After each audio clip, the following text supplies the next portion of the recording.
عمر بن عبدالعزیز 3 بر اعظم پر حکومت کی. عمر بن عبدالعزیز، بنو امیہ، مروان 9 مہینے حکومت کی. اس کا بیٹا عبد الملک بن مروان 21 برس حکومت کی. اس کا بیٹا ولید 10 سال حکومت کی. اس کا بیٹا سلیمان 2.5 سال حکومت کی.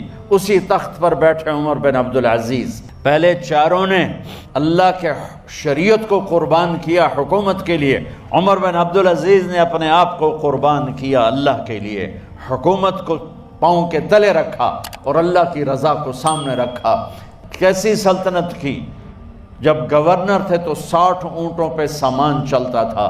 جب امیر المومنین بنے تو بچے کہنے لگے ماں سے، بچے بچیاں 12 تھے، ماں سے کہنے لگے کہ عید کا موقع آ رہا ہے، ابا سے کہو ہمیں نئے کپڑے تو لے کر دیں. ان کی ماں کا نام ہے فاطمہ، بچوں کی ماں کا نام فاطمہ بنت عبد الملک. یہ دنیاوی سٹیٹس میں سب سے بڑی خاتون گزری ہے. آج تک اس کے لیول کی کوئی عورت نہیں آئی. دادا بادشاہ، باپ بادشاہ، 4 بھائی بادشاہ، 6 خامند بادشاہ، 7 نسبتوں سے یہ عورت شہزادی رہی ہے. حضرت عمر گھر آئے، بیگم نے کہا بچے کپڑے مانگ رہے ہیں. حضرت عمر کہنے لگے میرے پاس تو پیسے نہیں ہیں، تنخواہ میں تو مشکل سے روٹی پوری ہوتی ہے، کہاں سے لے کر دوں؟ تو تھوڑی دیر خاموش رہیں. بیگم پھر کہنے لگی آپ ایسا کریں، اگلے مہینے کی سیلری ایڈوانس لے لیں، اس سے میں کپڑے لے لیتی ہوں اور روٹی کا خرچہ میں مزدوری کر کے گھر بیٹھے مزدوری کر کے چلا لوں گی، آپ 1 مہینے کی تنخواہ ایڈوانس لے لیں. حضرت عمر بن عبدالعزیز واحد خلیفہ ہیں جن کے دور میں 3 بر اعظم میں زکوٰۃ لینے والا باقی نہیں بچا تھا. یہاں لاہور بھی ان کی حکومت کے نیچے تھا، جنوبی اسپین فرانس ان کی حکومت کے نیچے تھا، کاشغر تک ان کی حکومت کے نیچے تھا، استنبول کے دروازوں تک ان کی حکومت تھی. 3 بر اعظم میں ایک آدمی زکوٰۃ لینے والا نہ بچا. اور اپنا حال یہ ہے کہ بیگم سے کہہ رہے ہیں پیسے کوئی نہیں، کپڑے کہاں سے لے کر دوں؟ اور بیگم طریقہ بتا رہی ہے کہ آپ اگلے مہینے کی تنخواہ ایڈوانس لے لیں، اس سے میں کپڑے لے لوں گی اور چولہے کا خرچہ، روٹی کا خرچہ میں گھر بیٹھ کے مزدوری کر کے کما لوں گی. تو حضرت عمر کہنے لگے ہاں یہ ٹھیک ہے.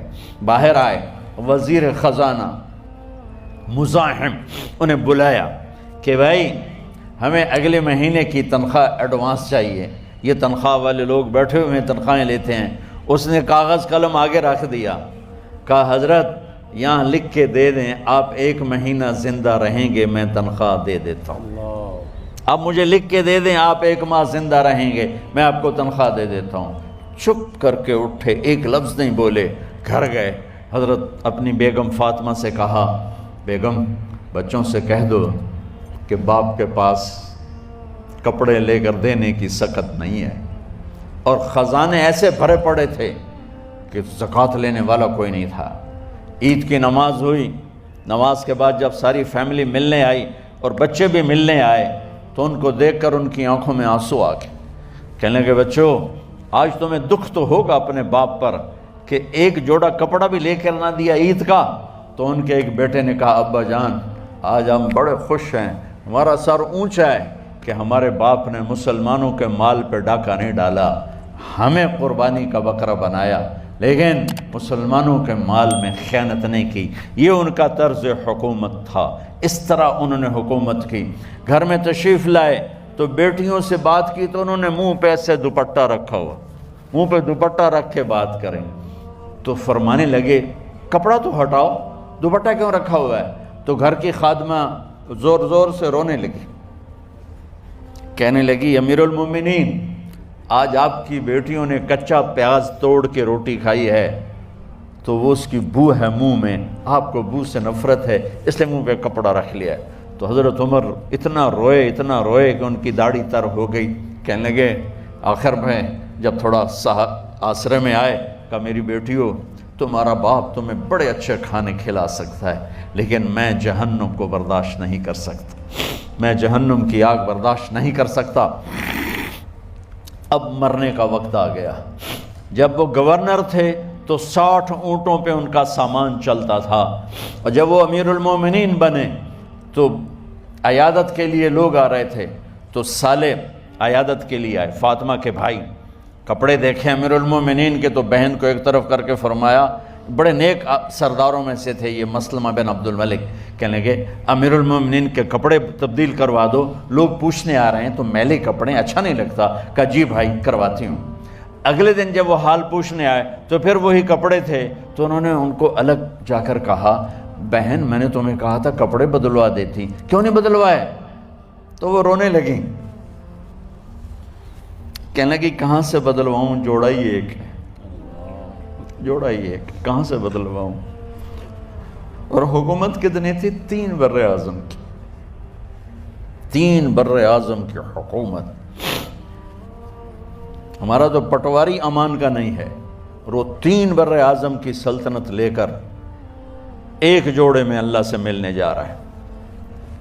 ان کو زہر دیا گیا، جب ان کی موت کا وقت قریب آیا تو انہوں نے رجا بن حیوہ کو بلایا، سننے والی بات ہے بچوں، ان سے فرمانے لگے سنو میں نے 3 بادشاہوں کو قبر میں اتارا، اب بچیاں تو قبرستان جاتی نہیں، ہم تو اپنے ہاتھوں سے قبر میں اتارتے ہیں اور اوپر مٹی ڈالتے ہیں اور اوپر اینٹیں ڈالتے ہیں اور پھر منو مٹی میں دبا کے واپس آتے ہیں، یہ منظر آپ بچیوں کے تو دیکھنے کا بھی نہیں ہے۔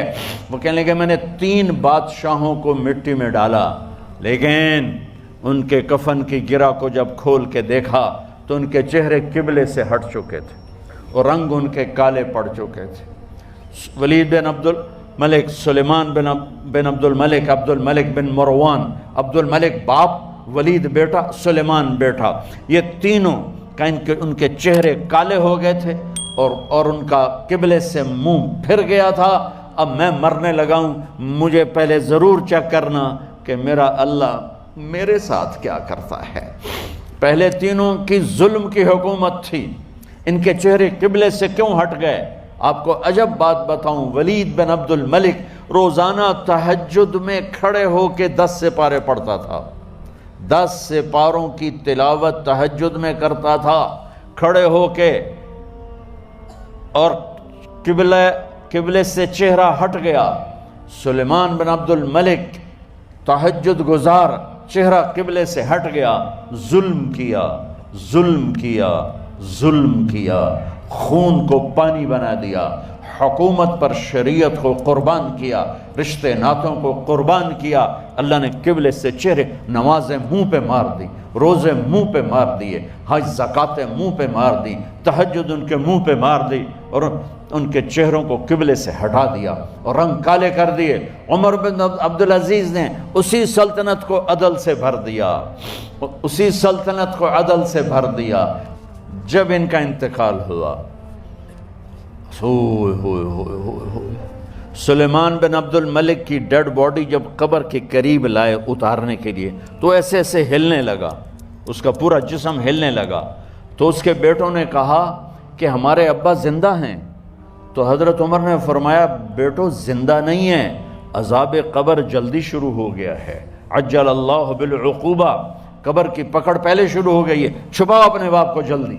جب عمر بن عبدالعزیز کی ڈیڈ باڈی قبر کے قریب کی گئی اور ان کا بھائی اتارو، بھائی وہ باتیں شروع ہو جاتی ہیں، رومال ڈالو، چادر پکڑو، ادھر سے پکڑو، تو ایک دم ایسے ایک پرچہ ہوا میں اڑتا ہوا سب نے دیکھا، وہ آتے آتے آتے آتے آتے آتے یوں آ کے حضرت عمر کے سینے پر گر گیا، سب دیکھ رہے ہیں۔ جب پرچے کو اٹھا کے دیکھا گیا تو اس پہ ایک سطر پہ لکھا تھا بسم اللہ الرحمن الرحیم، اور دوسری سطر پہ لکھا تھا براءۃ من اللہ لعمر بن عبد العزیز من النار، یہ عمر کے لیے جہنم کی آگ سے نجات کا پروانہ ہے۔ 3 بر اعظم کی سلطنت لے کر وہ جنت کا پروانہ لے کر دنیا سے گئے۔ جب ان کو قبر میں اتارا گیا تو انہوں نے رجا بن حیوہ سے فرمایا تھا 3 بادشاہوں کے چہرے دیکھے قبلے سے پھر گئے، رنگ کالے پڑ گئے، مجھے تم نے دیکھنا ہے کہ کیا ہوتا ہے۔ تو رجا فرماتے ہیں جب میں قبر میں اترا اور ان کے کفن کی گرہ کو کھول کے دیکھا تو چہرہ قبلے کی طرف فکس تھا، اور مجھے یوں لگا جیسے 14ویں رات کا چاند قبر میں اتر آیا ہو۔ میرے عزیزو، طلبہ و طالبات، اللہ کو اپنی منزل بناؤ، اللہ کو اپنی منزل بناؤ، اللہ کو اپنی منزل بناؤ۔